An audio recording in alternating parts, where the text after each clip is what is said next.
Aku lagi di persimpangan dua cerita besar. Masa depan energi Indonesia, rencana nuklir global Rusia. Begini intinya, bulan Juni 2025, Jakarta, Moskow, tanda tangan kemitraan strategis. Energi ada di tengah-tengah perjanjian itu.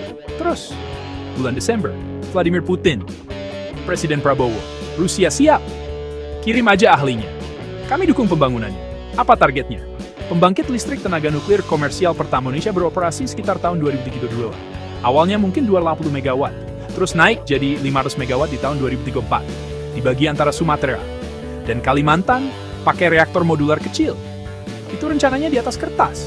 Bahkan ada di dalam peta jalan kelistrikan PLN 2025-2034. Tapi ada kejutan nih, Indonesia nggak cuma bergantung pada satu mitra. Kanada punya tawaran. Korea Selatan juga sudah dijajaki. Mereka lebih fokus ke reaktor skala besar. Dan ada juga Torkon, proyek thorium garam cair. Ditandatangani tahun 2016 sama pengembang dari Amerika Serikat. Dokumen izinnya masuk bulan Maret 2025. Mereka targeting beroperasi di Pulau Kelasa tahun 2032. Kenapa thorium? Indonesia punya harta karun, lebih dari 140.000 ton thorium, ditambah lebih dari 81.000 ton uranium.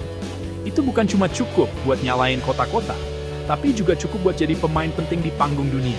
Kita lihat gambaran besarnya. Diplomasi nuklir Rusia itu strategi menyeluruh, ekspor teknologi, latih orang-orangnya, kunci pasokan bahan bakar, dan kamu bisa bentuk jaringan listrik selama puluhan tahun.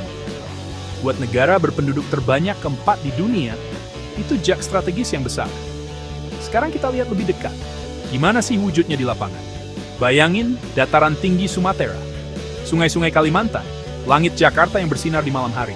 Lalu bayangin modul-modul SMR datang dalam bentuk potongan-potongan. Dirakit kayak Lego presisi tinggi. Tambahin lagi ahli-ahli Rusia yang membimbing insinyur Indonesia.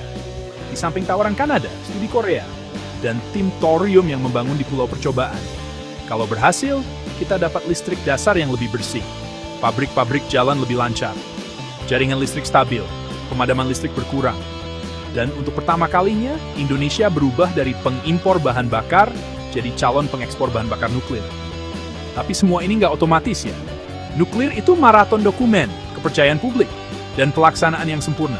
Penentuan lokasi, keamanan, limbah, pendanaan. Dan kalau banyak mitra terlibat, tata kelola jadi lebih penting lagi.